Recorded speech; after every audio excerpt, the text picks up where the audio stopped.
तो नमस्कार दोस्तों, स्वागत है आप सभी का आज हमारी एमसीक्यू वाली क्लास में। कल दोस्तों हम लोगों ने यहाँ पर जो है कल की क्लास हमारी अपलोड हो चुकी है, तो वहाँ पर आप लोग जा करके जो हमारी घटना चक्र पूर्वावलोकन की सीरीज़ है, तो यहाँ का जो है शॉर्ट नोट्स जो है आपको वहाँ पर देखने को मिल जाएगा। इससे पहले हम लोगों ने इसका शॉर्ट में एकदम पूरा अच्छे से पढ़ लिया है। सारे अधिनियम, चाहे वो रेगुलेटिंग एक्ट आपका 1773 से लेकर के 1947 तक के जितने भी अधिनियम यहाँ पर पारित किए गए कंपनी के द्वारा या ब्रिटिश शासन के द्वारा, तो दोनों ही बातों को हम लोग यहाँ पर देख लिए हैं। तो दोस्तों, यदि आप लोगों ने अभी तक शॉर्ट नोट्स नहीं देखा है तो वीडियो पर आप प्लेलिस्ट पर चले जाइए और वहाँ से जाकर इसको देख सकते हैं। तो दोस्तों, ये रहा आपके सामने आज पहला पीवाईक्यू। इससे पहले थोड़ा सा हम लोग जान लेते हैं कि यहाँ पर जो है पीवाईक्यू कितने शामिल किए गए हैं। तो याद रखिएगा दोस्तों, 1990 से लेकर के 2026 तक जितने भी पीवाईक्यू अभी तक पूछे गए हैं, उन सभी पीवाईक्यू का हम लोग यहाँ पर डिटेल से एनालिसिस करेंगे। और दोस्तों, यदि आप लोग कहेंगे तो इसका जो हम लोग लाइव सेशन जो है एक दिन वीक में, जैसे संडे के दिन, ठीक है, संडे के दिन आप लोग हम लोग क्या फुल मैराथन हम लोग कर लिया करेंगे। मैराथन क्लास हम लोग रख लेंगे, जो हफ्ते भर पढ़ेंगे उसका जो है हम लोग डिटेल से पूरा पढ़ लिया करेंगे मैराथन क्लास लाइव फॉर्म में। तो अपना सुझाव ज़रूर दीजिएगा कि क्या आप लाइव में पढ़ना चाहते हैं दोस्तों। तो याद रखिएगा कि हम लोग जो है एक वीडियो अपलोड होती है आपका शॉर्ट नोट्स के लिए, और वहाँ पर उसके बाद जो है दूसरे दिन ही उसी क्लास कराई जाती है, एमसीक्यू क्लास कराई जाती है। और जितने भी क्वेश्चंस, याद रखिएगा, टॉपिक वाइज हम लोग यहाँ पर चलेंगे, चैप्टर वाइज चलेंगे। तो यहाँ पर जो है संवैधानिक विकास के जो आज टॉपिक है, इससे संबंधित जितने भी क्वेश्चंस पूछे गए हैं 1990 से लेकर 2026 तक के, उन सारे क्वेश्चनों को हम लोग यहाँ पर डिटेल से एनालिसिस करेंगे। तो चलिए दोस्तों, आज हम लोग सीखेंगे कि क्वेश्चन जो है सॉल्व कैसे किया जाता है, और भविष्य में जो है आगे आने वाले एग्जामों में जो है क्वेश्चन कैसे पूछे जाते हैं। तो इस हिसाब से हम लोग आज जो है आज का जो पहला क्वेश्चन आपके सामने ये है, इसके बारे में हम लोग ऐसे ही सारे क्वेश्चंस देखते जाएंगे और वहाँ पर क्वेश्चनों का डिस्कस भी करते जाएंगे कि किस टाइप से क्वेश्चन बनेंगे, कैसे क्वेश्चन पूछे जाएंगे, कैसे कॉन्सेप्ट क्लियर होगा हमारा, कैसे एमुलेट करेंगे। ये सारी चीज़ें हम लोग आज के एमसीक्यू से सीखेंगे, और ऐसी ही क्लासेस जो हम लोग की अब डेली बेसिस पर यहाँ पर चलेगी। तो चलिए दोस्तों, बिना समय गंवाए हुए हम लोग शुरू करते हैं आज का अपना सेशन। दोस्तों, पहला क्वेश्चन हमारा यहाँ पर है कि निम्नलिखित में से किस अधिनियम में कलकत्ता में जो है सर्वोच्च न्यायालय की स्थापना का प्रावधान किया गया था। तो दोस्तों, कल हम लोगों ने जो क्लास की थी, कल जो हमारी क्लास अपलोड है, वहाँ पर आप जाकर देखेंगे कि यहाँ पूरा शॉर्ट नोट्स के फॉर्म में इसका जो है पूरा का पूरा शॉर्ट नोट्स के फॉर्म में जो है इसके बारे में डिटेल से वहाँ पर सारे एक्ट के बारे में बात की गई है। 1773 से लेकर 1947 तक के जितने भी एक्ट हैं, तो उनके बारे में यह नोट्स जो है, एक चीज़ याद रखिएगा दोस्तों, यह नोट्स जो है आपकी रेगुलर बेसिस पर जो आप जीएस में नोट्स बनाते हैं उससे हट कर की होगी। बहुत सारे फैक्ट होंगे इस पर, बहुत सारे कॉन्सेप्ट होंगे यहाँ पर जो एग्जाम में बार बार पूछे गए हैं। तो आगे यदि आप लोग 30 से 35 वर्षों का पीवाईक्यू है नहीं सॉल्व कर पाते हैं क्योंकि टाइम लगता है, तो आप वो क्लासेस जाकर देख लीजिए। वहाँ पर सारे जितने भी क्वेश्चंस पूछे गए हैं उन सभी का जो है वहाँ पर एनालिसिस करके वहाँ पर के नोट्स बनाया गया है दोस्तों। तो प्लीज़ आप लोग जाकर के एक बार शॉर्ट नोट्स वाला वीडियो जरूर देखिएगा, अपना कमेंट सुझाव करिएगा, सुझाव अपना शेयर करिएगा कि भैया कैसा लग रहा है आप लोगों के वीडियो, कैसा है या क्या कमी है, वो सारी चीज़ें आप लोग हमको ज़रूर बताइएगा। तो दोस्तों, चलिए शुरू करते हैं अपना जो क्वेश्चन है।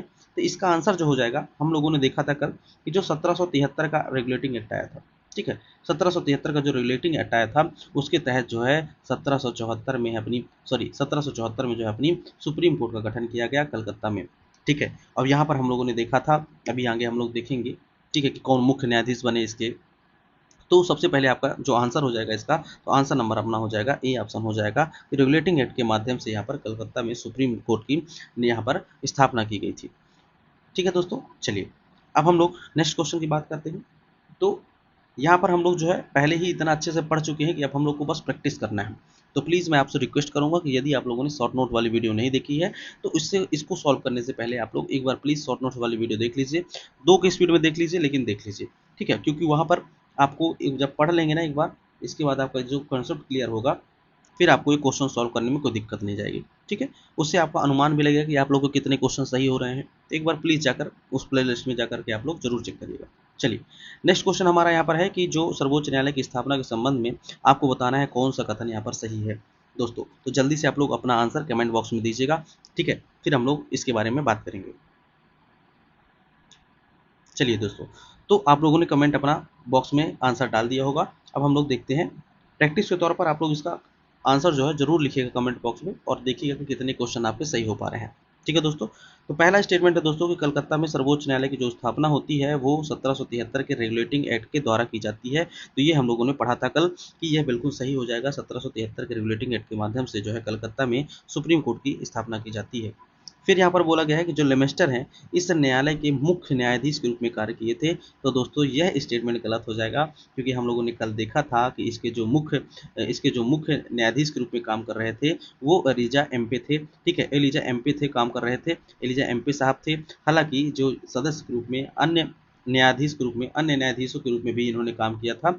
तो लेमेस्टर हो गया। ठीक है, 3 लोग अन्य थे इसमें, लेमेस्टर थे एक, फिर आपका एक यहाँ पर आपको जब देखने को मिलेगा तो हाइड थे। ठीक है, हाइड, ये 2 अन्य सदस्य के रूप में जाने जाते हैं। हालांकि एमपी जो यहाँ पर मुख्य न्यायाधीश थे। ठीक है दोस्तों, तो इसको आपको याद रखना है। चलिए, तो इसका आंसर जो हो जाएगा, अपना आंसर क्या हो जाएगा दोस्तों, यहाँ पर जो हमारा आंसर हो जाएगा, ठीक है, तो हमारा आंसर यहाँ पर हो जाएगा कि यहाँ पर जो है ऑप्शन नंबर ए सही है, बल्कि ऑप्शन नंबर जो है आपका बी गलत है। ठीक है, ऑप्शन नंबर बी गलत है, ऑप्शन नंबर यहाँ पर ए सही हो जाएगा। आर ओ यूपी पीसीएस 2016 में क्वेश्चन पूछा गया था। चलिए, देखते हैं हम लोग नेक्स्ट क्वेश्चन की ओर। चलिए, तो नेक्स्ट क्वेश्चन हमारा है कि सूची मिलाना है, आपको यहाँ पर सूची मिलाना है। ठीक है, तो जल्दी से आप लोग इसका आंसर कमेंट करिएगा, फिर हम लोग इसके बारे में बात करेंगे कि कौन सा इसमें सही है। ये यूपी पीसीएस 2003 में एक क्वेश्चन पूछा गया है। चलिए दोस्तों, चलिए, तो आप लोग अपना आंसर कर दिए होंगे। अब हम लोग देखते हैं। तो पहला यहाँ पर है कि नियंत्रक परिषद की स्थापना कब हुई। तो हम लोगों ने बहुत अच्छे से देखा था कि जो हमारा पिट्स इंडिया एक्ट है, ठीक है, जो हमारा पिट्स इंडिया एक्ट है उसके तहत जो है यहाँ पर आपका नियंत्रक परिषद का गठन होता है, और नियंत्रक परिषद का गठन होता है, और इसके बाद जो सर्वोच्च न्यायालय का गठन है। तो अभी हम लोगों ने पिछले क्वेश्चन में भी देखा कि यहाँ पर रेगुलेटिंग एक्ट 2000 जो 1973 है इसके तहत किया गया था। रेगुलेटिंग एक्ट को जो है नियामक एक्ट कहा जाता है। ये कंपनी का पहला अधिनियम भी था। ठीक है, तो आप देखिए, आप जो पिछला क्वेश्चन था उससे ही हमारा एक क्वेश्चन अगर आपको बनता कि सर्वोच्च न्यायालय जो है, तो अगर आप रेगुलेटिंग एक्ट, तो बी का जब आप एक कर देते तो यहाँ पर देखिए बी का एक जो है केवल और केवल एक ऑप्शन में है।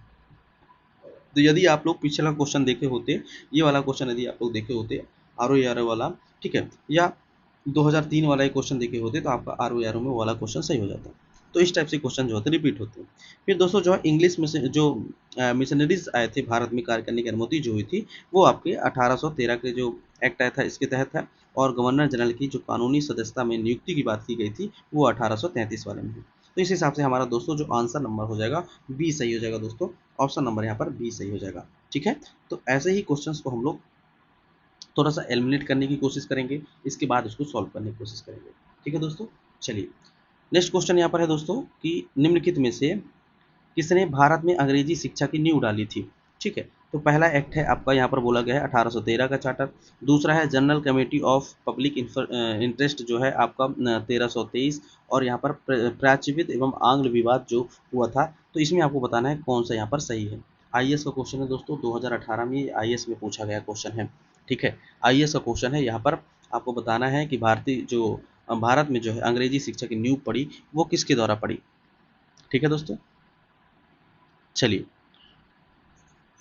तो यहाँ पर जो दोस्तों हम लोग अगर यदि आंसर की बात करें तो यहाँ पर तीनों ही एक्ट जो है आपके अंग्रेजी शिक्षा की बात करते हैं। ऑप्शन नंबर डी यहाँ पर सही हो जाएगा। हम लोग जानते हैं कि जो ईस्ट इंडिया कंपनी थी उसने ओरिएंटल शिक्षा की प्रचलित प्रणाली को हतोत्साहित किया था, और पश्चिमी शिक्षा और अंग्रेजी शिक्षा को यहाँ पर बढ़ावा देने की बात की थी। उन्होंने अंग्रेजी शिक्षा को बढ़ावा देने का प्रयास किया। ठीक है, अंग्रेजी शिक्षा को बढ़ावा देने का प्रयास किया। और एक चीज़ आप लोग और भी याद रखिएगा दोस्तों यहाँ पर कि इन्होंने भारत में जो शिक्षा के प्रकाश प्रसार के लिए, ठीक है, शिक्षा में भारत में प्रसार के लिए जो है 1 लाख रुपए प्रति वर्ष खर्च करने का भी प्रावधान किया गया था। तो ये सब चीज़ें थोड़ी सी आप लोगों को जानना चाहिए। ये हम लोगों ने अपने जो क्या बोलते हैं थ्योरी क्लास थी वहाँ पर हम लोगों ने इसको बहुत अच्छे से देखा है। तो चलिए हम लोग चलते हैं नेक्स्ट क्वेश्चन पर। थ्योरी क्लास में हम लोगों ने ये सारे क्वेश्चन बहुत अच्छे से देखे हैं दोस्तों। चलिए, तो नेक्स्ट क्वेश्चन हमारा है कि किस अधिनियम के द्वारा जो है ब्रिटिश संसद द्वारा चाय और चीन के व्यापार को छोड़ करके ईस्ट इंडिया कंपनी के साथ भारत के व्यापार के एक अधिकार को समाप्त कर दिया गया था। बहुत इंपॉर्टेंट क्वेश्चन है दोस्तों ये वाला। ये हमारे यूपी पीसीएस 2000 आपके 24 में भी ये वाला क्वेश्चन पूछा गया था, सॉरी आईएएस में। तो इस टाइप से क्वेश्चन जो है बहुत बनते हैं दोस्तों। ये वाला जो है बहुत इंपॉर्टेंट आर्टिकल है। ठीक है, तो जल्दी से आप लोग आंसर करिएगा, फिर हम लोग इसका आंसर देखते हैं। चलिए दोस्तों, तो यहाँ पर जो दोस्तों आंसर हो जाएगा वो ऑप्शन नंबर यहाँ पर जो है ए सही हो जाएगा कि जो 1813 का चार्टर आया था, इसके तहत जो है चीन और चाय, ठीक है, चीन और चाय के व्यापार को छोड़ करके भारत बाकी कंपनी के सारे जो व्यापारिक एकाधिकार थे उसको समाप्त कर दिया गया था। हालांकि जो 1833 का जो अधिनियम था, इसके तहत जो है कंपनी का जो है एक अधिकार पूरी तरह से समाप्त कर दिया गया था। ठीक है, कंपनी का जो व्यापार पर एक अधिकार था वो पूरी तरह से समाप्त कर दिया गया था। तो पूरी तरह से पूछेगा तो 1833 याद रखिएगा। हालांकि चाय और चीन के व्यापार के साथ जो छोड़ करके जो और हुआ था वो आपका 1813 के तहत हुआ था। ठीक है दोस्तों, तो ऑप्शन नंबर इसका क्या हो जाएगा, ई सही हो जाएगा। चलिए, नेक्स्ट क्वेश्चन है कि ब्रिटिश संसद के किस अधिनियम ने भारत में व्यापार को ईस्ट इंडिया कंपनी के अधिकार को समाप्त कर दिया। ठीक है, अब आपको ये बताना है, ये उत्तराखंड पीसीएस का 2016 का क्वेश्चन है। तो जल्दी से आप लोग अपना आंसर करिएगा दोस्तों। चलिए, तो दोस्तों याद रखिएगा कि जो ईस्ट इंडिया कंपनी है उसका व्यापारिक जो हमारा एक अधिकार है वो समाप्त हो गया। अभी हम लोगों ने देखा था कि 1813 के चार्टर के तहत। तो इस टाइप से क्वेश्चन रिपीट होते हैं दोस्तों। देखिए, आर ओ 2017 में पूछा गया, फिर आपकी जो है उत्तराखंड पीसीएस में 2016 में यही क्वेश्चन पूछा गया दोस्तों। तो सेम ऐसे क्वेश्चन जो है बनते हैं दोस्तों। चलिए,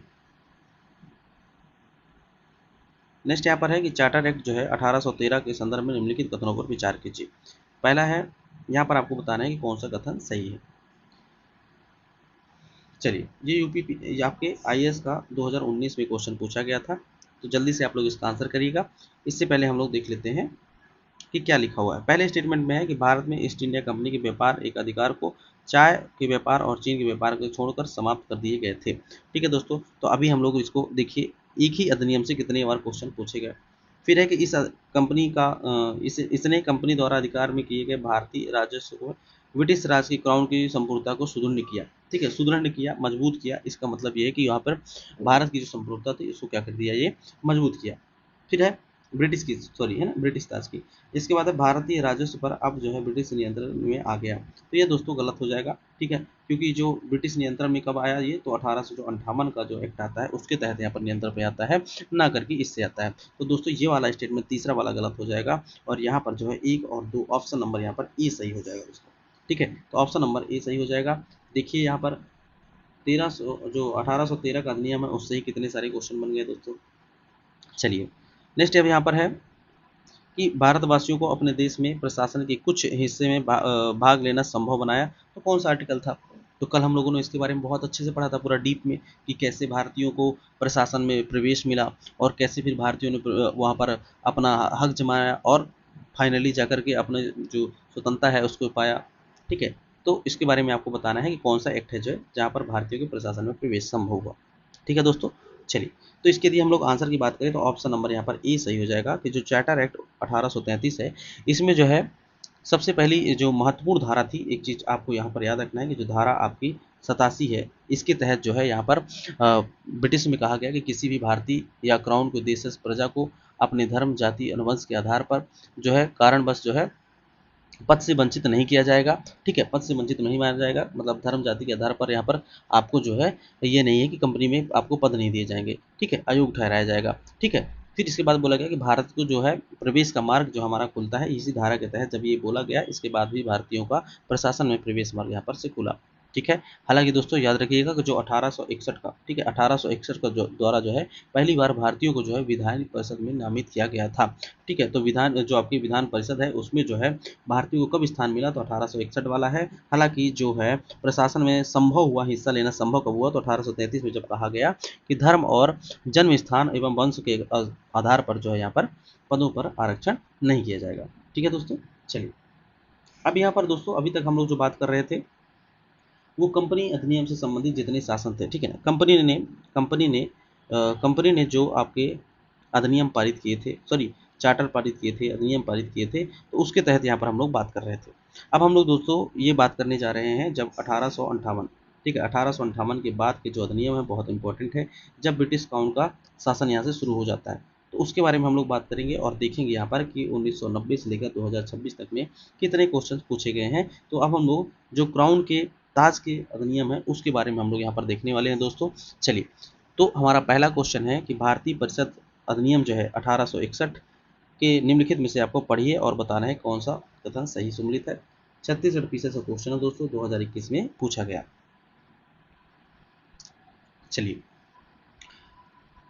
तो यदि इसके हम आंसर की बात करें दोस्तों, तो याद रखिएगा यहाँ पर जो है ऑप्शन नंबर बी सही हो जाएगा दोस्तों। ठीक है, पहला है कि भारत में फलस्वरूप जो इसके फलस्वरूप जो है गवर्नर जनरल की कार्यपालिका में परिषद में कुल सदस्यों की संख्या 7 हो गई, तो यह दोस्तों गलत हो जाएगा। यहाँ पर कुल सदस्यों की संख्या जो थी 7 नहीं थी, बल्कि यहाँ पर 5 थी। ठीक है, सदस्य कितने सदस्य इसमें शामिल हुए, तो 5 सदस्य इसमें शामिल हुए थे, तो 5 सदस्य थी, ना कि 7 थी। तो पहला स्टेटमेंट गलत हो जाता है। दूसरा है कि विधि निर्माण के अतिरिक्त सदस्यों की जो संख्या है कम से कम 6 और अधिक से अधिक 12 कर दी गई, तो यह स्टेटमेंट दोस्तों एकदम सही है। फिर है कि प्रांतीय एवं केंद्रीय विषयों को किसी भी तरह से भेदभाव नहीं किया जाएगा, यह भी बात यहाँ पर कहा गया। ठीक है दोस्तों, तो दोनों कथन यहाँ पर सही हो जाएंगे। ऑप्शन नंबर जो है ए गलत हो जाएगा, तो ऑप्शन नंबर बी यहाँ पर सही हो जाएगा दोस्तों। ठीक है, चलिए चलते हैं नेक्स्ट क्वेश्चन पर। नेक्स्ट क्वेश्चन है हमारा कि भारतीय परिषद अधिनियम जो है 1892, ठीक है, 1892 के संदर्भ में आपको बताना है कि कौन सा सही है। छत्तीसगढ़ ने 2021 में ही पूछा था। चलिए, अब यहाँ पर बोला गया है कि इसे जो है 20 जून 1992 को लागू किया गया। दूसरा कथन है कि कुल 24 सदस्य जो होते हैं, गैर सरकारी सदस्यों की संख्या जो 5 थी। और इसके बाद है कि सदस्यों को पूरक प्रश्न पूछने का अधिकार दिया गया। कौन सा कथन यहाँ पर दोस्तों सही है, ये आपको बताना है। ठीक है दोस्तों, चलिए। अब दोस्तों इसके जो आंसर में है, यदि हम लोग उसके आंसर की बात करें, तो इसके आंसर में जो है दोस्तों थोड़ा सा डाउट है। ठीक है, थोड़ा सा क्या डाउट है दोस्तों, चलिए। अब यहाँ पर जो है छत्तीसगढ़ पीसीएस ने क्वेश्चन पूछा था और कहा कि भारतीय परिषद अधिनियम जो है 1962 में ब्रिटिश संसद द्वारा पारित होने के बाद जो है 20 जून 1882 को लागू होता है। ये तो बात सही है। ठीक है, इसके बाद जो है 3 जुलाई 1993 को यह लागू होता है। तो यहाँ पर पूछा है लागू होने के बाद बोला है, तो याद रखना है आपको कि 3 फरवरी को लागू होता है। ठीक है, 3 फरवरी 1893 को ये लागू होता है, ना कि 20 अप्रैल को। हालांकि ये लाया इसी दिन गया था। ठीक है, लाया इसी दिन गया था, स्वीकृति इसी दिन मिली थी। ठीक है, तो स्वीकृति मिली थी, लागू नहीं हुआ था। तो अब यहाँ पर देखिए कि एक यदि आप लोग गलत कर देते हैं, एक यदि आप गलत कर देते हैं, तो यहाँ पर जो स्टेटमेंट बचना चाहिए वो केवल डी बच रहा है। लेकिन यहाँ पर जो 24 सदस्य वाली बात है, तो यहाँ पर जो है सदस्यों में जो है गैर सरकारी सदस्य हो गए आपके चाहे, तो इस अधिनियम के द्वारा गवर्नर जनरल की परिषद में जो है विधि कार्यों के अतिरिक्त सदस्यों की संख्या बढ़ाई गई। और यहाँ पर न्यूनतम बोला गया कि 10 सदस्य होंगे और अधिकतम जो होंगे 16 सदस्य होंगे। ठीक है दोस्तों, तो इसके अतिरिक्त जो है कम से कम गैर कार्य सदस्य होना चाहिए थे, कम से कम आधे गैर कार्य सदस्य होना चाहिए थे। तो यहाँ पर 5 तो गलत हो जाएगा ना भाई, 5 गलत हो जाएगा। ठीक है, तो गैर कार्य सदस्य यहाँ पर जो होना चाहिए 10 संख्या होना चाहिए। ठीक है, 10 होना चाहिए और सरकारी सदस्य यहाँ पर जो है 6 होना चाहिए। ठीक है, तो कुल मिलाकर के दोस्तों यहाँ पर दूसरा कथन भी क्या हो जाएगा, गलत हो जाएगा। अब दोस्तों यहाँ पर केवल और केवल 3 सही होना चाहिए, तो यहाँ पर 3 सही होना चाहिए, लेकिन दोस्तों सॉरी, अच्छा दोस्तों, हाँ सॉरी सॉरी सॉरी दोस्तों, पूरक प्रश्न पूछने का अधिकार नहीं दिया गया था। ठीक है, तो यहाँ पर तीनों ही गलत हैं। पूछा है सही क्या है, तो यहाँ पर होना चाहिए क्या, गलत होना चाहिए। तो यहाँ पर तीनों ही स्टेटमेंट गलत दिए हुए हैं दोस्तों। ठीक है, तीनों स्टेटमेंट गलत दिए हुए हैं। ये छत्तीसगढ़ पीसीएस का क्वेश्चन था, तीनों स्टेटमेंट यहाँ पर गलत दिए हुए हैं। पूरक प्रश्न पूछने का अधिकार नहीं दिया गया था। ठीक है, प्रश्न पूछने का अधिकार था, लेकिन पूरक प्रश्न पूछने का अधिकार नहीं दिया गया था। चलिए, नेक्स्ट यहाँ पर क्वेश्चन दोस्तों, निम्नलिखित में से किस अधिनियम के अंतर्गत भारतीय विधान परिषद में बजट पर बहस करने की शक्ति प्राप्त हुई। अभी हम लोगों ने कल बहुत अच्छे से पढ़ा था कि कब बजट अलग किए गए। ठीक है, कब इनको शक्ति दी गई, तो आप लोग उसको जाके वीडियो देख लीजिएगा, वहां से आपके जाके सारे डाउट क्लियर हो जाएंगे। चलिए दोस्तों, तो इसकी यदि हम लोग आंसर की बात करें, तो ऑप्शन नंबर इसका जो हो जाएगा बी सही हो जाएगा कि जो 1862 का 92 का अधिनियम था, इसके तहत जो है बजट पर जो है बहस करने की शक्ति प्राप्त हुई थी। इस चीज़ को आपको याद रखना है। ठीक है दोस्तों, चलिए नेक्स्ट हम लोग चलते हैं नेक्स्ट क्वेश्चन पर। चलिए, नेक्स्ट क्वेश्चन हमारा एमपीपीएससी 2019 का है कि ब्रिटिश भारत में सांप्रदायिक प्रतिनिधित्व की व्यवस्था के लिए किस अधिनियम द्वारा की गई थी। ठीक है, अब आपको यहाँ पर बताना है कि सांप्रदायिक प्रतिनिधित्व की व्यवस्था जो है किस अधिनियम द्वारा की गई थी। ये क्वेश्चन सभी के सही हो जाएंगे। कल हम लोगों ने बहुत डिटेल से बात की थी कि जो मार्ले मिल्टो सुधार हुआ था 1909 का। ठीक है, 1909 के द्वारा जो है यहाँ पर सांप्रदायिक प्रतिनिधित्व का जन्म होता है। ठीक है, सर्वप्रथम यहीं से जन्म होता है दोस्तों, इस चीज़ को आपको याद रखना है। मुस्लिमों के लिए एक पृथक निर्वाचन मंडल की यहाँ पर व्यवस्था की गई थी। ठीक है, चलिए, अब हम लोग इस थ्योरी में जो है बहुत अच्छे से पढ़ें, इसलिए आपको ये प्रैक्टिस के तौर पर इसको आपको देखना है दोस्तों। ठीक है, चलिए, नेक्स्ट यहाँ पर है कि 1909 का जो अधिनियम है किससे संबंधित था। पहला है पृथककरण से, दूसरा है विकेंद्रीकरण से। तो सबसे पहला ही आंसर हो जाएगा दोस्तों, यहाँ पर हम लोगों ने भी देखा कि जो पृथक मताधिकार के क्षेत्र लागू होने के लिए यहाँ पर इसे लागू किया गया था। तो दोस्तों याद रखिएगा 1909 का अधिनियम, 1919 का अधिनियम, ठीक है, 1919 का अधिनियम, ये बहुत इंपॉर्टेंट है दोस्तों। ठीक है, 1900 चाहे 9 का हो चाहे आपका 1919 का हो और चाहे आपका 1935 का हो। ये 3 अधिनियम आपके लिए वीवीआई हैं, एकदम हर एग्जाम में कहाँ से क्वेश्चन पूछते हैं। और इसके बाद यदि कंपनी के एक्ट की बात करें तो आप लोग याद रखिएगा 1813 का हो गया, 1773 का हो गया रेगुलेटिंग एक्ट हो गया, ठीक है। और आपके जो है 1833 का अधिनियम, ये भी बहुत इंपॉर्टेंट है। 1853 का अधिनियम भी बहुत इंपॉर्टेंट है। तो ये सब चीज़ें आपको याद रखना है दोस्तों। ये सारे अधिनियम की शॉर्ट नोट्स हम लोग प्रोवाइड करा दिए हैं। चलिए, तो यदि इसके आंसर की बात करें तो क्या हो गया, पृथक निर्वाचन से संबंधित है 1909 का अधिनियम।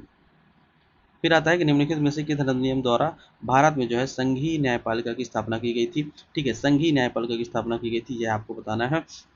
तो जल्दी से कमेंट करके बताइए दोस्तों इसका आंसर क्या होने वाला है। ठीक है,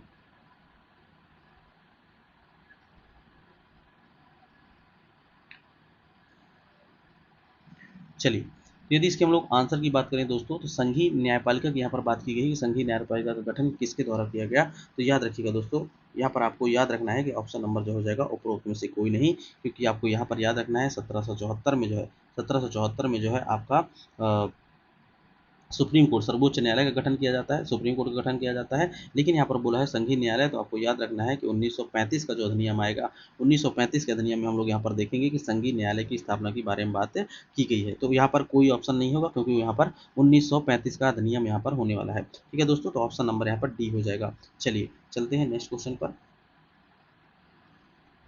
चलिए, नेक्स्ट क्वेश्चन है कि भारत में संघीय न्यायपालिका निम्नलिखित में से किस वर्ष स्थापित की गई। ठीक है दोस्तों, चलिए, तो अभी हम लोगों ने देखा कि 1935 के अधिनियम के तहत इसको इसकी प्रावधान किया गया था। अब इसका गठन कब हुआ ये आपको बताना है। ठीक है, चलिए, तो इसका आंसर जो दोस्तों हो जाएगा 1937। आपको याद रखना है कि 1937 में 1935 के अधिनियम के द्वारा इसको लागू किया गया था। ठीक है, तो 1935 के द्वारा जो है इसका लागू किया जाता है। ठीक है, और ये बनती कब है, तो आपका 1937 में। ठीक है दोस्तों, 1937 में जो है इसका गठन किया जाता है। चलिए दोस्तों,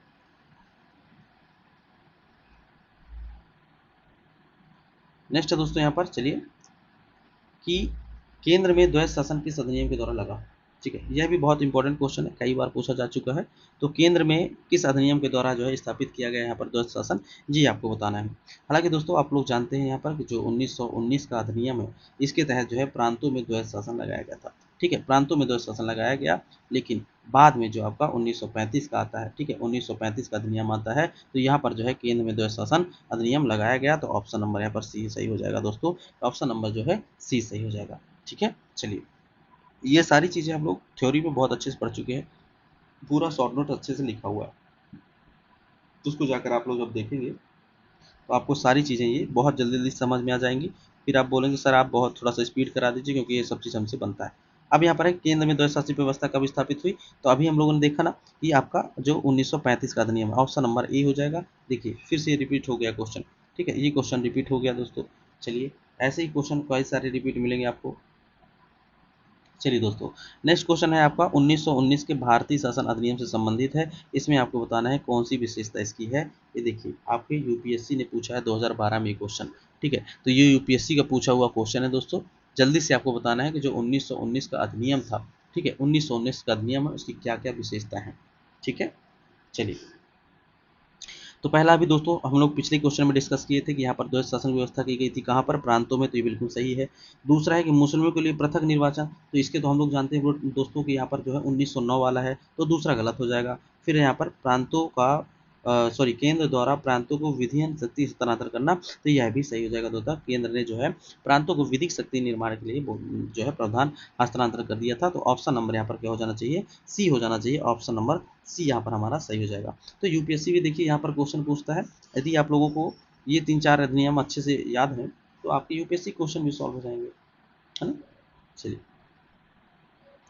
नेक्स्ट क्वेश्चन है कि भारतीय इतिहास के संदर्भ में द्वैध शासन डायरकी सिद्धांत जो होता है, ये किससे निर्दिष्ट है, ये आपको बताना है। ठीक है, किससे प्रभावित है ये आपको बताना है। यूपीएससी ने 2017 में ये क्वेश्चन पूछा था। ठीक है, चलिए, पहला है कि केंद्रीय विधान मंडल का दोनों सदनों में विभाजन। ठीक है, दूसरा है कि दो सरकार अर्थात केंद्र और राज्य सरकारों को शुरू कर किया जाना। तीसरा है कि दो शासक समुच्च, एक लंदन में और दूसरा दिल्ली में। और डी ऑप्शन है यहाँ पर कि प्रांतों में प्रयोजित विषयों का दो वर्गों में विभाजन। तो दोस्तों, जो भारतीय इतिहास का जो हमारा क्या जाए डायरेक्टरी सिद्धांत रहा है, वह जो है आपके ऑप्शन नंबर डी में प्रतिबिंबित होता है कि प्रांतों में जो है प्रतियोजित विषयों को दो वर्गों में जो है आपका प्रवर्गों में विभाजन करना ही हमारा डायरेक्टरी के सिद्धांत से संबंधित है। ठीक है दोस्तों, चलिए तो ऑप्शन नंबर इसका क्या हो जाएगा, डी सही हो जाएगा। फिर चलेंगे हम लोग नेक्स्ट क्वेश्चन पर। नेक्स्ट क्वेश्चन है यहाँ पर कि भारत शासन अधिनियम जो है 1919 में प्रांतीय सरकारों के कार्य में जो है आरक्षित विषय और जो आपके हस्तांतरित विषय के बारे में आपको बताना है, बांटे गए थे। तो आपको यहाँ पर आपको बताना है कि जो आरक्षित विषय में क्या क्या शामिल किया गया था। ठीक है दोस्तों, ये आपको देखिए यूपी आपका आईएएस में 2022 में एक क्वेश्चन पूछा गया। तो याद रखिएगा दोस्तों, आरक्षित विषयों में जो है गवर्नर जनरल के पास होती थी और वहाँ पर जो है पावरफुल विषय रखी जाती थी। ठीक है दोस्तों, तो यहाँ पर कौन कौन से विषय रखे गए हैं ये आपको बताना है, तो जल्दी से आप लोग बताइए। ठीक है दोस्तों, चलिए बहुत इंपॉर्टेंट चीज़ें इसमें रखी गई थी। जैसे अभी देख लीजिए केंद्र में जो विषय हो जाएगा, ठीक है, तो जैसे कि हो गया यहाँ पर हो गया न्यायिक प्रशासन, हो गया आपका भू राजस्व, हो गया पुलिस, हो गया। तो ये सारी चीज़ें हम लोगों ने कल देखा था कि ये हस्तांतरित विषय के अंतर्गत आते हैं। तो ऑप्शन नंबर यहाँ पर जो 2 है ये गलत हो जाएगा। स्थानीय सुशासन जो हो जाते हैं वो हस्तांतरित विषय में है। ठीक है, हस्तांतरित विषय में शामिल है, तो यहाँ पर 2 नंबर गलत हो जाएगा, बाकी आपके तीनों सही हो जाएंगे। तो ऑप्शन नंबर यहाँ पर सी सही हो जाएगा। ठीक है दोस्तों, सी सही हो जाएगा। तो आपको इसको याद रखना है कि जो पावरफुल सब्जेक्ट हैं वो किसके पास रहेंगे, हस्तांतरित विषय हैं, और वह जो है आपके गवर्नर के पास रहेंगे। चलिए नेक्स्ट क्वेश्चन यहाँ पर है कि किस अधिनियम ने प्रांतों में द्वैत शासन प्रणाली को शुरू किया था। अब प्रांतों में अभी हम लोगों ने देखा था, ये एमपीपी से फिर से पूछ दिया। तो ये क्वेश्चन बहुत रिपीट होते हैं। ठीक है, बिलीव करिए आप लोग, अगर इतना ही आप सॉल्व करके जाते हैं तो आपके कोई भी क्वेश्चन गलत नहीं होने वाले हैं। ठीक है, आपके जो पॉलिटिक क्वेश्चन आएंगे वो आपके गलत नहीं होंगे। ये सीरीज हमारी पूरी चैप्टर वाइज चलेगी। ठीक है, चैप्टर वाइज हम लोग इस सीरीज को पूरा अच्छे से पढ़ेंगे। ठीक है, चलिए तो इसका शॉर्ट नोट्स एक वीडियो में पहले अपलोड हो जाया करेगा, इसके बाद जो है हम लोग प्रैक्टिस कर लिया करेंगे। ठीक है दोस्तों, तो अभी हम लोग जानते हैं कि प्रांतों में जो द्वैत शासन शुरू हुआ था वो 1919 के अधिनियम से शुरू हुआ था। ऑप्शन नंबर यहाँ पर बी सही हो जाएगा। और जो केंद्र में द्वैत शासन शुरू हुआ वो 1935 में शुरू हुआ। ठीक है दोस्तों, तो ऑप्शन नंबर इसका बी सही हो जाएगा। चलिए एमपीपीसी 2022 का क्वेश्चन सॉल्व हो गया। फिर यहाँ पर आता है कि भारतीय विधान परिषद में प्रथम बार द्विसदनीय व्यवस्था बनाई गई। ठीक है, तो भारतीय विधान परिषदों का प्रथम बार द्विसदनीय व्यवस्था कब बनाई गई, ये आपके यूपी पीसीएस का क्वेश्चन है 2008 का। ठीक है, 2008 में क्वेश्चन पूछा गया कि कब जो है द्विसदनीय व्यवस्था बनाई गई, ये आपको बताना है। ठीक है दोस्तों, चलिए तो यदि इसके हम आंसर की बात करें तो ऑप्शन नंबर सी हो जाएगा दोस्तों। जो 1919 का भारत शासन अधिनियम है इसके तहत जो है केंद्र में द्विसदनीय व्यवस्था की स्थापना की गई। और इसमें जो है ऊपरी सदन जो है हमारा राज्यसभा हो जाता है और निचली सदन हमारी जो लोकसभा हो जाती है। और इनकी जो बैठक जो है, इनकी अवधि जो रखी गई, ये 5 वर्ष की अवधि रखी गई कि 5 वर्ष तक इनका कार्यकाल रहेगा। कुछ कहा कुल मिलाकर कहा जाए तो अभी की जो वर्तमान हाई आपके उच्च न्यायालय, सॉरी उच्च न्यायालय बोल रहा हूँ आपका, लोकसभा और राज्यसभा है, कुछ इस टाइप से इसका प्रावधान किया गया। ठीक है, तो पहली बार लोकसभा या राज्यसभा का प्रावधान आपको 1919 के अधिनियम से देखने को मिलेगा। ऑप्शन नंबर इसका सी सही हो जाएगा। चलिए दोस्तों, इन्हीं जो संविधान हैं इन्हीं के माध्यम से जो है हमारे संविधान में कई सारी चीज़ें यहाँ पर ली गई हैं। चलिए अब यहाँ पर दोस्तों पूछा है कि केंद्र में कौन सा एक्ट जो है द्विसदनीय विधायिका लाता है। तो अभी हम लोगों ने देखा दोस्तों, ठीक है, तो एमपीपीसीएस ने 2013 में इसको पूछ लिया। ठीक है, एमपीपीसीएस ने इसको 2013 में पूछ लिया। तो अभी हम लोगों ने देखा कि ऑप्शन नंबर जो सी सही हो जाएगा, कि ऑप्शन नंबर सी में यहाँ पर, ठीक है, 1919 के अधिनियम के तहत जो है केंद्र में जो है द्वैत शासन व्यवस्था का लागू की गई थी। ठीक है दोस्तों, चलिए अब ये यूपीएससी क्वेश्चन है 2021 में क्वेश्चन पूछा गया कि 1919 के जो माउंट जो चैटफोर्ड सुधार था उसमें 21 वर्ष की जो अधिक आयु की सभी महिलाओं के लिए जो है मतदान की संस्तुति कर दी गई। दूसरा है कि 1935 के गवर्नमेंट ऑफ इंडिया एक्ट में विधान परिषदों में महिलाओं के लिए आरक्षण के स्थान का प्रावधान किया गया। तो दोस्तों आप लोग सभी जानते हैं कि यूपीएससी जो है एक खेला खेलता है। ठीक है, यूपीएससी क्या खेला खेलता है कि वो सभी केवल इस टाइप के जो स्टेटमेंट आपको देखने को मिलेंगे ना, जनरली वो गलत देता है। ठीक है, सभी केवल जो इस टाइप के जो आपकी स्ट्रीम वर्ड देता है, जैसे लिख दे कि केवल यही सही होगा या सभी सही होंगे, या कोई जनरली फैक्ट देता है, ठीक है, जो बहुत रूड फैक्ट देता है, जो आपका जीएस में ज़्यादा प्रचलित नहीं है, वो उस टाइप का फैक्ट देता है तो वो गलत करता है। ठीक है, तो पहली बात यहाँ पर जो बोला गया, पहला स्टेटमेंट जो बोला गया यहाँ पर कि सभी महिलाओं को, तो गलत हो गया। कुछ ही परसेंट महिलाओं को यहाँ पर दिया गया था, सभी महिलाओं को कहाँ दिया गया था। ठीक है, तो ऑप्शन नंबर जो है एक गलत हो जाएगा। दूसरा बिल्कुल सही है दोस्तों कि यहाँ पर जो है विधान परिषद में महिलाओं के लिए आरक्षण का सीट का प्रावधान किया गया था, ये बात सही है। लेकिन पहला स्टेटमेंट गलत है, सभी महिलाओं को नहीं दिया गया था, परंतु कुछ सीमित महिलाओं को यह अधिकार दिया गया था। ठीक है दोस्तों, तो ऑप्शन नंबर इसका क्या हो जाएगा, बी सही हो जाएगा। ठीक है, ऑप्शन नंबर इस पे बी सही हो जाएगा। चलिए दोस्तों, तो इस टाइप से सिंपल क्वेश्चन पूछे जाते हैं, बहुत हार्ड नहीं पूछा जाता है। और यदि आप लोगों को ये अधिनियम याद है तो आप लोगों के क्वेश्चन सही हो जाएंगे। चलिए नेक्स्ट क्वेश्चन है दोस्तों कि भारतीय सिविल सेवा के संदर्भ में निम्नलिखित कथनों पर आपको विचार करना है और बताना है कौन सा कथन सही है। ठीक है, यहाँ पर आपको सही उत्तर देना है। तो पहला है कि भारत शासन अधिनियम 1919 में भारतीय सिविल सेवाओं के लिए एक अलग परीक्षा का प्रावधान किया गया था जो कि भारत में होनी थी। दूसरा है कि भारतीय सिविल सेवा परीक्षा में 1941 में भारतीय के जो प्रतिशत है वो जो है यूरोपियों से अधिक था, यह आपको बताना है। ठीक है, चलिए तो यहाँ पर दोस्तों दोनों ही कथन सही हो जाएंगे। आप लोग को याद रखना है, आपको यहाँ पर पूछा गया है कौन सा आंसर सही है, तो यहाँ पर दोस्तों दोनों ही कथन सही हो जाएंगे। ऑप्शन नंबर सी सही हो जाएगा कि पहली बार जो है 1941 में भारतीयों का प्रतिशत जो यूरोपियों से अधिक हुआ और 1919 के आधार पर जो है अलग से परीक्षा यहाँ पर भारत में कराई जाने लगी। ठीक है दोस्तों, तो इस चीज़ को आपको याद रखना है कि जो हमारी पहले जो है आईसीएस की परीक्षा हुआ करती थी, आईसीएस की परीक्षा होती थी, ये प्रारंभ कब से हुई थी, तो 1854 से प्रारंभ होती है। ठीक है, और इसका जो आयोजन है वो कहाँ किया जाता है, लंदन में किया जाता है। ठीक है, तो लंदन से यह परीक्षा जो होती है प्रतियोगी परीक्षा शुरू होती है। ठीक है, और लगातार मांगों के बावजूद जो है यह परीक्षा जो है भारत में न होकर कि लंदन में होती रही। अंततः जो है 1919 में एक अधिनियम पारित किया गया और यहाँ पर जो है 1922 से जो है आपका भारत में आईसीएस की परीक्षा प्रारंभ हुई। ठीक है दोस्तों, तो 1922 से यहाँ पर भारत में आईसीएस की परीक्षा प्रारंभ हुई थी। पहली बार जो परीक्षा हुई थी वो इलाहाबाद में हुई थी, इलाहाबाद में हुई और उसके बाद जो है दिल्ली में होने लगी। ठीक है, पहली बार जो है इलाहाबाद में हुई और उसके बाद से जो है दिल्ली में इसकी परीक्षा होने लगी थी। ठीक है दोस्तों, चलिए तो ये इसके कुछ फैक्ट रहे हैं इंपॉर्टेंट। और ये क्वेश्चन बहुत अच्छा था, जो आप सिविल सर्विस की तैयारी करते हैं तो इतना तो जानना आपके लिए जरूरी भी है क्योंकि यहाँ से क्वेश्चन बनते रहते हैं। चलिए नेक्स्ट क्वेश्चन यहाँ पर है कि निम्नलिखित में से किस अधिनियम के द्वारा 120 सदस्यों को चैम्बर ऑफ प्रिंसेस की व्यवस्था की गई थी। चैम्बर ऑफ प्रिंसेस में व्यवस्था की गई थी 120 सदस्यों की। ठीक है, तो चैम्बर ऑफ प्रिंसेस में 120 सदस्यों की जो व्यवस्था की गई थी वो किस अधिनियम के द्वारा की गई थी, यह आपको बताना है। चलिए तो जल्दी से आंसर आप लोग करिएगा दोस्तों। यूपीपीएससी 2023 में क्वेश्चन पूछा गया था। ठीक है, तो इसका आंसर हो जाएगा दोस्तों 1919 का जो अधिनियम था इसके तहत ही यहाँ पर 120 सदस्यों को चैम्बर में 120 सदस्यों को चैम्बर ऑफ प्रिंसेस में जो है न आपका व्यवस्था की गई थी और इसका उद्घाटन जो हुआ था 1921 में हुआ था। ठीक है दोस्तों, 1921 में इसका जो है उद्घाटन किया गया था। चलिए इसका आंसर हो जाएगा ऑप्शन नंबर आपका ए हो जाएगा।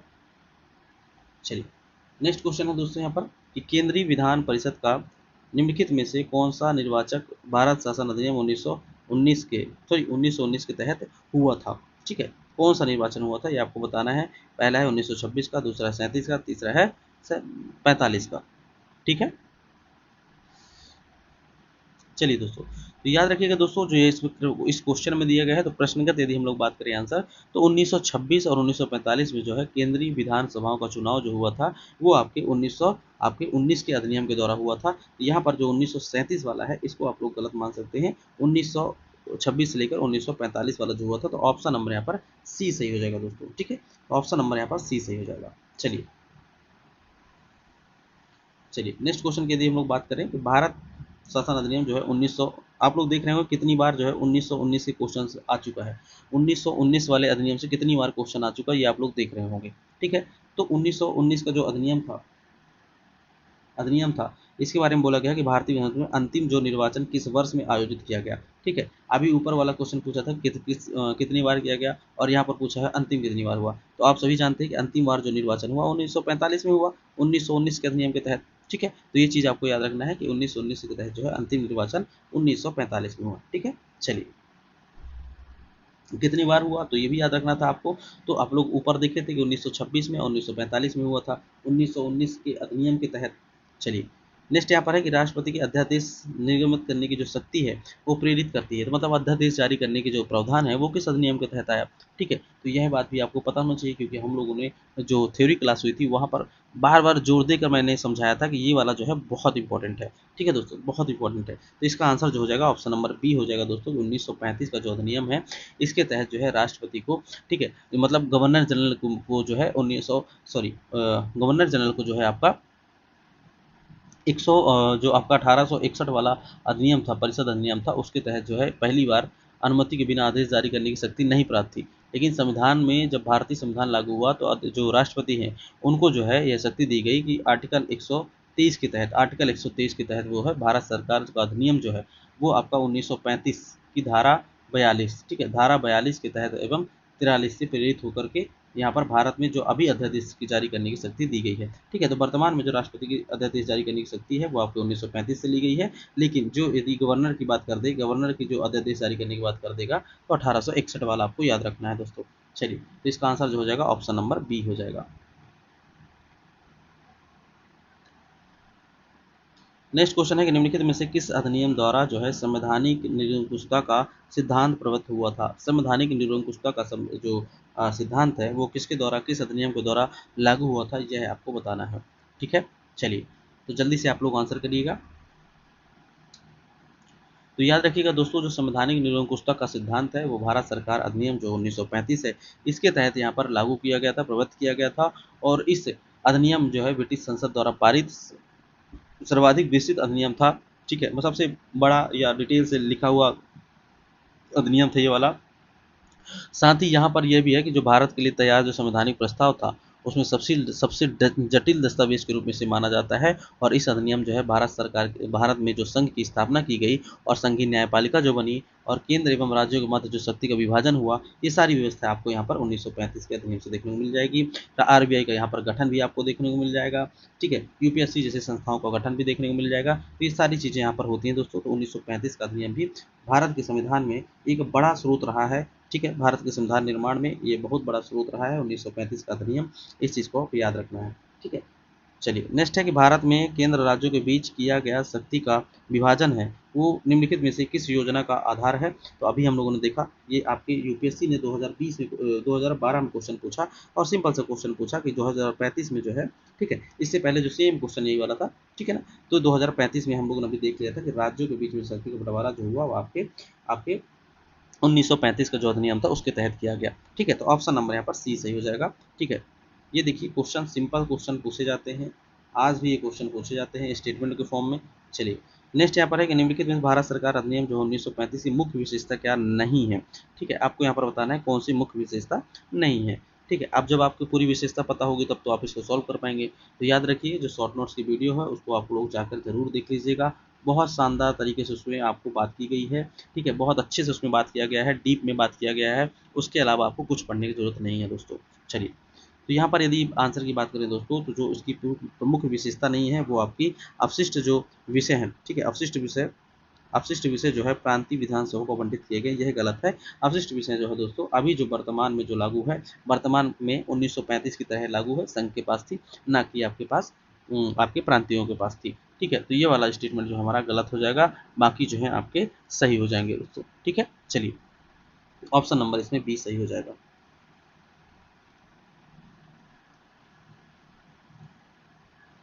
चलिए, नेक्स्ट है कि निम्नलिखित में से कितने ब्रिटिश भारत में प्रांतीय स्वायत्तता शुरू की। ठीक है, किसने जो है ब्रिटिश भारत में प्रांतीय स्वायत्तता को शुरू किया था, ये आपको बताना है। पहला है कैबिनेट मिशन, दूसरा है साइमन कमीशन, तीसरा है 35 का अधिनियम और चौथा है यहाँ पर 1919 का अधिनियम। तो किसके द्वारा जो है यहाँ पर प्रांतीय की स्वायत्तता, ठीक है, मतलब प्रांतीय को स्वायत्तता अमेरिका जैसे नहीं, जैसे अभी वर्तमान की स्थिति है कि मतलब अपना कानून बना सकते हैं वो। ठीक है, अपने लिए कुछ नियम बना सकते हैं, लेकिन याद रखिएगा कि संविधान उनके लिए भी यही है, राज्यों के लिए संविधान यही है, संविधान के अनुसार ही चलेंगे, लेकिन अपने राज्य हित में जो है कुछ कानून बना सकते हैं। कुछ उनको प्रावधान दिए गए हैं, कुछ कर लगाने का प्रावधान दिया गया है, तो प्रांतों को जो है स्वायत्तता दी गई है, अपने राज्य स्तर पर अपने राज्य के लिए कानून बना सकते हैं। तो ये जो हमारा है ये हमारे अभी वर्तमान संविधान में भी लागू है और 1935 के अधिनियम से इसको यह प्रावधान किया गया था। ठीक है दोस्तों, तो ये झारखंड पीसीएस का क्वेश्चन 2021 में पूछा गया क्वेश्चन है। चलिए, नेक्स्ट क्वेश्चन की बात करेंगे हम लोग यहाँ पर। चलिए, नेक्स्ट क्वेश्चन है कि संघीय व्यवस्था एवं केंद्र में द्वैध शासन भारत में लागू हुआ था। तो अभी हम लोग ऊपर क्वेश्चन में बात किया था कि 1935 का जो अधिनियम है इसके द्वारा जो है संघीय व्यवस्था और केंद्र में द्वैध शासन व्यवस्था लागू की गई थी। ठीक है, चलिए, तो ये हम लोग का सही हो जाएगा। फिर नेक्स्ट क्वेश्चन है यहाँ पर कि अखिल भारतीय महासंघ, ठीक है, अखिल भारतीय महासंघ के बारे में बात की गई है कि अखिल भारतीय महासंघ की स्थापना जो है किस में प्रावधान किया गया है। तो यह भी आज दोस्तों आंसर नंबर आपको हो जाएगा कि जो आपका 1935 का अधिनियम है इसके तहत जो है अखिल भारतीय महासंघ की स्थापना की गई है, आरबीआई की स्थापना की गई है, सुप्रीम कोर्ट संघीय न्यायालय की स्थापना की गई है। तो ये सारे जो बड़े चीज़ हैं जो अभी वर्तमान के संविधान में भी लागू हैं, ये आपके 1935 के अधिनियम से लिए गए हैं। अब यहाँ पर एक संघीय शासन व्यवस्था दी गई है, ठीक है, तो किस अधिनियम के द्वारा जो है भारत में संघीय शासन व्यवस्था दी गई है? ये 2010 में क्वेश्चन पूछा गया था दोस्तों। तो याद रखिएगा कि जो ऑप्शन नंबर सी हो जाएगा 1935 का अधिनियम, इसके तहत जो यहाँ पर संघीय व्यवस्था दी गई है। चलिए, बहुत सिंपल सिंपल क्वेश्चन है ये वाले। चलिए, नेक्स्ट क्वेश्चन देखिए यहाँ पर कि 1935 के अधिनियम के द्वारा जो है संघ में अवशेष शक्ति किसको दी गई है? ठीक है, अब यहाँ पर देखिए यूपीएससी ने 2018 में क्वेश्चन पूछा था, और इससे पहले आपका यूपी पीसीएस ने 2008 में क्वेश्चन पूछ लिया था, और 10 साल के बाद ये क्वेश्चन देखिए रिपीट हो गया एकदम सेम, कोई भाषा के साथ भी वही। इसलिए कहते हैं कि पी वाई क्यू इंपॉर्टेंट है, इसलिए कहा जाता है कि पी वाई क्यू इंपॉर्टेंट है। टॉपर्स भी इसीलिए रिकमेंड करते हैं, यहाँ पर टॉपर्स भी रिकमेंड करते हैं कि आप लोग जो है घटना चक्र की जो पूर्वावलोकन है, घटना चक्र की जो पूर्वावलोकन सीरीज है, इसको आप लोग पढ़िए अच्छे से, डिटेल से देखिए, क्योंकि यहाँ से जितने क्वेश्चन 30 से 35 वर्षों के सभी एग्जामों के क्वेश्चन यहाँ पर शामिल किए गए हैं, चाहे वो यूपीएससी हो आपका, चाहे वो आपका यूपी पीसीएस हो आपका, चाहे वो एमपी पीसीएस हो, चाहे वो आपका बिहार पीसीएस हो, ठीक है, चाहे वो झारखंड पीसीएस हो, चाहे वो आपके उत्तराखंड पीसीएस हो, चाहे आपका राजस्थान पीसीएस हो, है ना, चाहे वो आपका छत्तीसगढ़ पीसीएस हो। तो इतने राज्यों के यहाँ पर क्वेश्चन है, आप समझ लीजिए कि सभी के लगभग पेपरों में जो है आपका 100 क्वेश्चन तो आते ही हैं। बिहार और यूपी के छोड़ दीजिए, यहाँ पर 150 आते हैं। तो दोस्तों याद रखिए, इतने सारे क्वेश्चन 30 वर्षों का जो संकलन यहाँ पर मिल रहा है, तो टेस्ट सीरीज वाले भी यहीं से क्वेश्चन बनाते हैं, तो आपको ये वाले क्वेश्चन सॉल्व करना बहुत जरूरी है। ठीक है, चलिए, तो यहाँ पर दोस्तों जो बोला गया है आपका कि अब संघ में अवशेष शक्ति किसको दी गई है, तो याद रखिएगा दोस्तों, यहाँ पर ऑप्शन नंबर सी हो जाएगा, गवर्नर जनरल को दी गई थी। ठीक है, अभी किसके पास है? तो राष्ट्रपति के पास है, पहले जो है गवर्नर जनरल को दी गई थी। ठीक है दोस्तों, चलिए, नेक्स्ट यहाँ पर है कि भारत सरकार अधिनियम जो है 1935 के संदर्भ में निम्नलिखित कथनों पर विचार कीजिए। ये आपके देखिए यूपीएससी ने 2024 में क्वेश्चन पूछा है। ठीक है, 2024 में लेटेस्ट क्वेश्चन अभी पूछा हुआ है इसमें। ठीक है, चलिए, क्या क्वेश्चन है कि ब्रिटिश भारतीय प्रांतों में और देशी रियासतों को मिलाकर के एक अखिल भारतीय परिसंघ फेडरल की स्थापना की जाएगी। ठीक है, इसके बाद है कि रक्षा और विदेश संबंधी मामले जो है परिसंघ या विधानमंडल के नियंत्रण के अधीन रहेंगे। आपको बताना था कौन सा सही है, तो आप लोग यहाँ पर सिंपल से जान सकते हैं, आप लोग का आंसर एकदम सही होगा। ये जो है आपका जो विदेश मामले हैं, ये आपके गवर्नर को दिया गया था भैया, गवर्नर जनरल को दिया गया था। ठीक है, पूरी तरह से, तो ये गलत हो जाएगा, ऑप्शन नंबर ए यहाँ पर सही हो जाएगा। तो केवल और केवल जो है यहाँ पर ए सही है। ठीक है, केवल और केवल ए सही है। यहाँ पर रक्षा और विदेश मामले बहुत महत्वपूर्ण मामले होते हैं, तो आपको कॉमन सेंस से इसको सॉल्व किया जा सकता है कि ये जो होगा गवर्नर जनरल के पास होगा, ना कि राज्य विधानमंडल को। तो अभी भी नहीं दिए गए हैं, रक्षा और विदेश मामले जो है संघ के पास है। ठीक है, संघ के पास है। तो आप लोग वर्तमान की तुलना कर लीजिए, जब भी 1935 का अधिनियम आए, तो आप लोग को वर्तमान की शक्ति से तुलना कर लीजिएगा, वर्तमान में क्या प्रावधान है, उसके अनुसार ही यहाँ पर प्रावधान होंगे। चलिए, नेक्स्ट यहाँ पर है कि 1935 के तहत प्रस्तावित जो संघीय प्रणाली थी, ठीक है, कैसी संघीय प्रणाली थी आपको बताना। अब ये वाला क्वेश्चन आप लोग जल्दी से कमेंट करके बताओ भाई।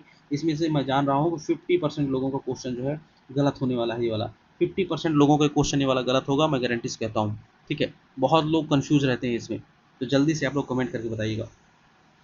चलिए, तो याद रखिएगा कि यहाँ पर जो है संघीय व्यवस्था जो प्रणाली आपका प्रस्तावित की गई थी, वो आपकी फेडरेशन ऑफ इंडिया थी। ऑप्शन नंबर बी हो जाएगा, भारत एक संघ होगा। ठीक है, भारत एक संघ होगा, फेडरेशन ऑफ इंडिया का संबंधित प्रावधान यहाँ पर किया गया था।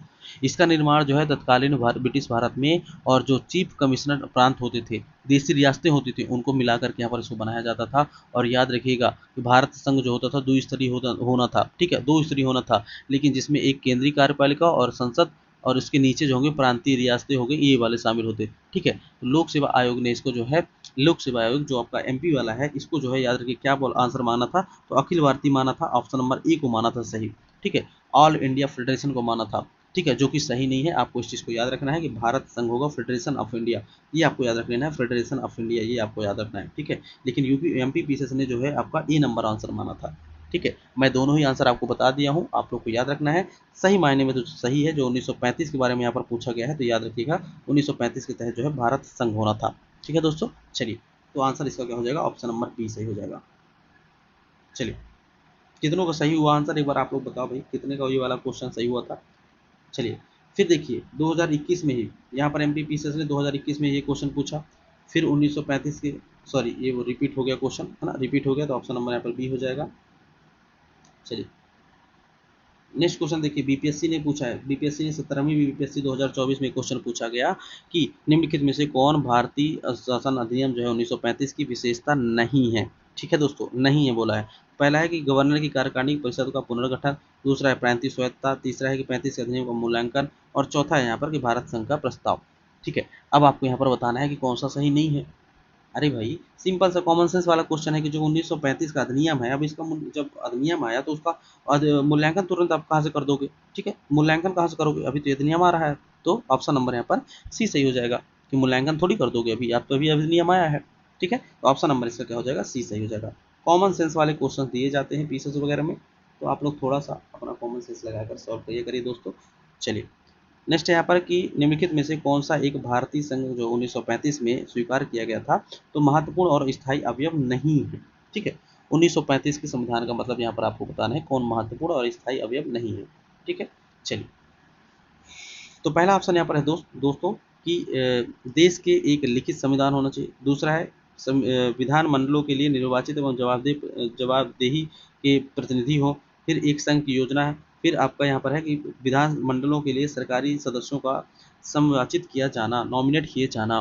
ठीक है, तो यहाँ पर पूछा गया है कि कौन सा सही नहीं है, तो याद रखिएगा देश के लिए लिखित संविधान होना, यह यहाँ पर 1935 के अधिनियम में लिखा गया था कि देश के लिए एक लिखित संविधान का उल्लेख नहीं था। ठीक है, तो जो 1935 का अधिनियम आया था वहाँ पर लिखित संविधान का प्रस्ताव नहीं था। हालांकि उसके बाद जो आपकी क्रिप्स मिशन आता है, ठीक है, क्रिप्स मिशन आता है और सर्वप्रथम क्रिप्स मिशन ने यहाँ पर उल्लेख किया था कि भारतीय को जो है लिखित संविधान होना चाहिए, तो इसका उल्लेख सर्वप्रथम क्रिप्स मिशन ने किया। फिर बाद में आपके कैबिनेट मिशन आया, संविधान सभा का गठन हुआ, फिर जाकर के हमारे संविधान का निर्माण हुआ। तो ऑप्शन नंबर इसका क्या हो जाएगा दोस्तों? ए हो जाएगा। चलिए नेक्स्ट क्वेश्चन यहाँ पर है दोस्तों कि गवर्नमेंट ऑफ इंडिया एक्ट, ठीक है, गवर्नमेंट ऑफ इंडिया एक्ट जो है 1935 का, इसमें जो है क्यों महत्वपूर्ण है? पहला है कि भारतीय संविधान का प्रमुख स्रोत है। दूसरा है कि इसके द्वारा भारत की स्वतंत्रता मिली। ठीक है, तो भैया स्वतंत्रता जो हमारी 1947 के द्वारा मिली। ठीक है, तो यह तो गलत हो गया। इसके बाद इसमें है कि भारत का विभाजन का उल्लेख है, तो इसमें नहीं है भैया, विभाजन का उल्लेख 47 में है। ठीक है, इसके बाद है यहाँ पर रियासतें सम्मत हुई, तो ये भी यहाँ पर 47 में समाप्त होती है। तो ऑप्शन नंबर यहाँ पर जो हो जाएगा केवल और केवल ए आंसर सही हो जाएगा दोस्तों, इस चीज़ आपको याद रखना है। ठीक है, तो आंसर नंबर यहाँ पर केवल और केवल ए सही हो जाएगा। ठीक है, चलिए नेक्स्ट यहाँ पर है कि निम्नलिखित में से किस अधिनियम में जो है बिहार के एक सदनी विधानमंडल को द्विसदनी में बदला गया और बिहार विधानसभा और विधान परिषद का गठन किया गया? ये बिहार बीपीएससी ने देखो 24 में पूछा था, जो री एग्जाम हुआ था उसमें पूछा था। ठीक है, सिंपल सा क्वेश्चन पूछा था। ठीक है, आपको याद भी होना चाहिए कि ऐसे कितनी जगह जो है जहाँ पर 6 विधानसभाएँ हैं ना वर्तमान में। ठीक है, विधान परिषद हैं, 6 राज्य ऐसे हैं जहाँ पर विधान परिषद हैं। ठीक है, तो आपको याद रखना है यूपी हो गया, बिहार हो गया। ठीक है, इसके बाद नीचे आ जाइए महाराष्ट्र याद रखिएगा, महाराष्ट्र के बाद कर्नाटक याद रखिएगा, कर्नाटक के बाद आपको तेलंगाना याद रखना है और तेलंगाना के बाद आपको याद रखना है आंध्र प्रदेश। तो ये 6 राज्यों में जो है अभी विधानसभा है, विधान परिषद है थोड़ी सी। ठीक है, विधान परिषद है। हालांकि यहाँ पर पूछा गया है कि किस अधिनियम के द्वारा, तो याद रखना है आपको कि जो हमारा अधिनियम है 1935 का, इसके तहत जो है यहाँ पर विधान परिषदों का गठन करने की संबंधित बात की गई थी और बिहार के लिए विधानसभा और विधानसभा परिषद के बारे में सर्वप्रथम यहाँ पर बात किया गया था। तो दोस्तों इसका आंसर जो हो जाएगा हमारा ऑप्शन नंबर जो है सी सही हो जाएगा। ठीक है, ऑप्शन नंबर यहाँ पर भी सी सही हो जाएगा। चलिए, और यदि हम लोग उस टाइम की बात करें कि 1935 के अधिनियम के तहत किसको कौन कौन सी जगह इनका गठन किया गया था, तो याद रखिएगा बम्बई थी, मद्रास, बंगाल और आपका बिहार हो गया, असम और संयुक्त प्रांत में द्विसदनी व्यवस्था स्थापित की गई थी। बाकी आपका जो बाद में जो हमारा अभी संविधान है तो वर्तमान में ये वाला लागू है। ठीक है, वर्तमान में ये लागू है। चलिए एक तुलनात्मक अध्ययन करेंगे हम लोग तो मजा आएगी ना पढ़ने में। चलिए नेक्स्ट यहाँ पर है कि निम्नलिखित में से कौन सा अधिनियम है जिसके फंड स्वरूप जो है वर्मा को भारत से अलग कर दिया गया? तो आप सभी जानते हैं दोस्तों, बहुत सिंपल सा क्वेश्चन है यहाँ पर कि जो 1935 का अधिनियम है, ठीक है, इसके तहत जो है वर्मा को भारत से अलग कर दिया गया था। बर्मा और दमन को जो है ब्रिटिश उपनिवेश बना लिया गया था, है ना। तो ये सब चीज़ हम लोग जो भी मेंस की जो शॉर्ट नोट्स वाली पढ़े थे, वहाँ पर हम लोग शॉर्ट नोट्स वाले में बहुत अच्छे से पढ़े हैं। ठीक है, बहुत अच्छे से पढ़े हैं। तो एक बार आप लोग जो दोस्तों शॉर्ट नोट्स वाली वीडियो ज़रूर जाके देखिएगा और कमेंट बॉक्स में अपना सुझाव लिखिएगा कि आपको वो वीडियो कैसी लगी।